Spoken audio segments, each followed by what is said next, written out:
আসসালামু আলাইকুম। দেখুন বন্ধুরা, অনেক দিন আমি ভিডিও বানাইনি, আজকে আবার চলে এসেছি আমার ছাদ বাগানে। দেখুন, এখানে আমি পেঁপে দানা বসেছিলাম, এখানে পেঁপে চারা বেরিয়েছে, এখানে একটা উচ্ছে গাছ হয়েছে, এটা আমার লঙ্কা গাছ, এটা মালবেরি গাছ, অনেকটাই বড় হচ্ছে কিন্তু যেন ফল ধরছে না। আপনাদের কারো যদি জানা থাকে আমাকে কমেন্টে জানাবেন। এই দেখুন, এখানে অ্যালোভেরা গাছ, এখানে তুলসী গাছ, এখানে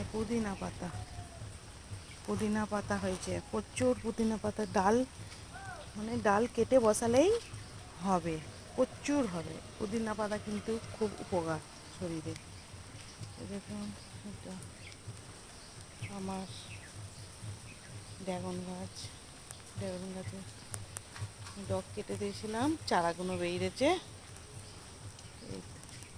এখন ড্রাগন ধরে নে, সামনের বছরও দেখা যাক কি হয়। এখন তো ড্রাগন কোনো আসেনি ফুল। এখানে একটা আমার লঙ্কা চারা, এখানে ফুল ধরছে আর লঙ্কা হচ্ছে না, কিন্তু এবার দেখছি একটা এখানটা লঙ্কা ধরেছে, তাই না?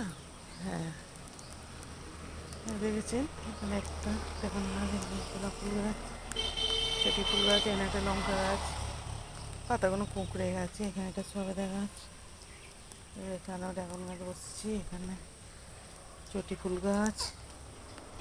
বন্ধুরা, আমার এখানেতে একটা বড় পেয়ারা গাছ, ওখানেও একটা পেঁপে গাছ আছে, পলসা গাছ আছে। দেখুন বন্ধুরা, টাটা, আবার আসবো। আপনারা প্লিজ প্লিজ দেখুন ভিডিওটা, সাবস্ক্রাইব করুন, লাইক করুন, কমেন্ট করুন, বন্ধুদের সাথে শেয়ার করুন। খোদা হাফেজ।